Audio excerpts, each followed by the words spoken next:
Good afternoon, children. Standard 4th, subject EVS 1. Today's topic, chapter number 24, Are We Endangering Our Environment? Part 1. Now, children, this is a very serious question in our mind, that are we endangering our environment? Now here, children, you can see the picture taken 20 years ago and today's picture. 20 years ago, there were open fields around the city. Today, there are new colonies there.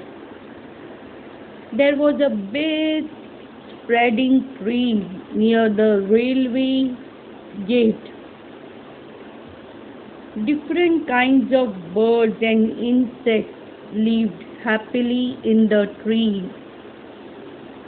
Where have those birds and insects gone today?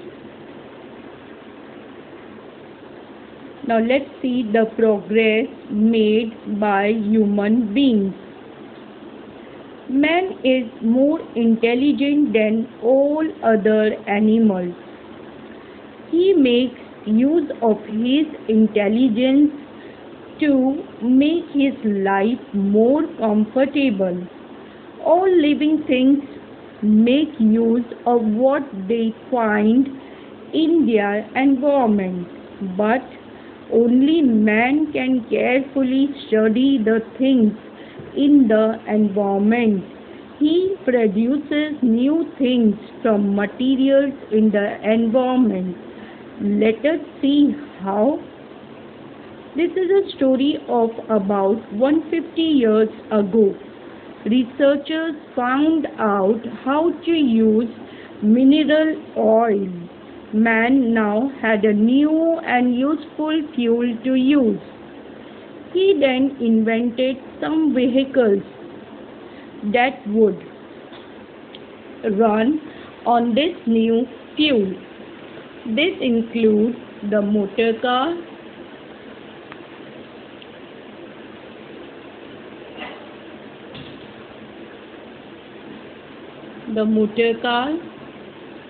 bus, truck and scooter. They also developed railway engines that would run on coal. Now in this picture, children, you can see the motor car, bus, truck and scooter. Okay. Now previously, if one had to travel to another town, one had to walk or ride horseback or on a bullock cart. Various animals were used to carry burdens or to draw the carts. Now we go by bus or railway trains. That helps to save both time and labor. We take up various schemes to make our life easier and prosperous. We build dams to satisfy our need for water. We build roads and railways for transportation. Factories are set up to manufacture all the things we need. We build houses so that everyone can have a shelter of their own.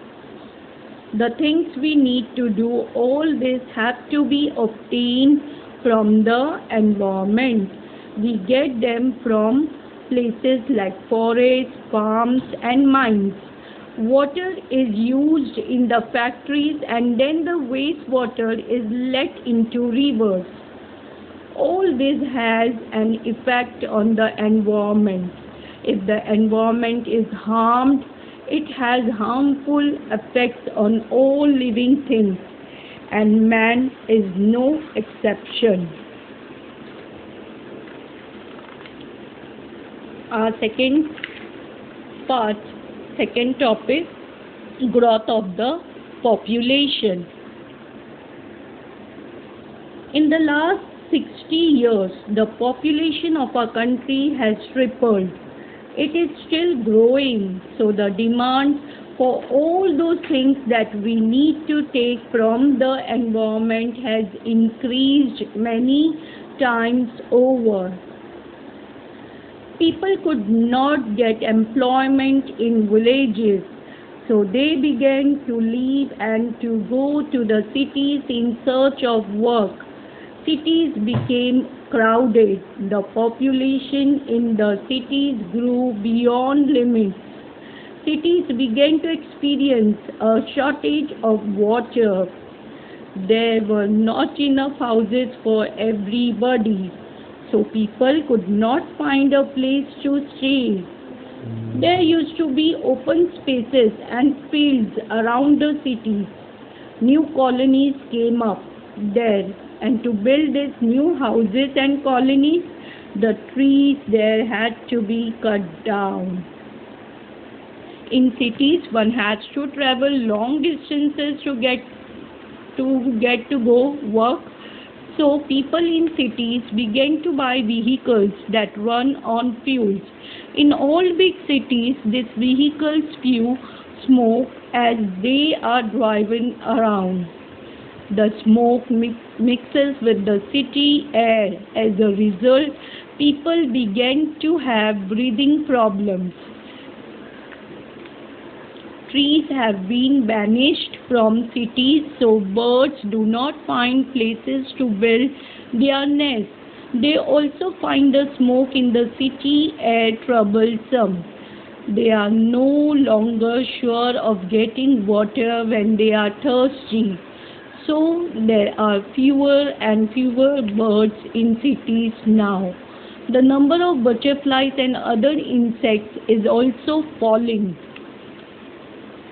Now children, because of the increasing population, the drainage system in cities fails sometimes. Then water collects in the midst of living areas. Mosquitoes grow into it.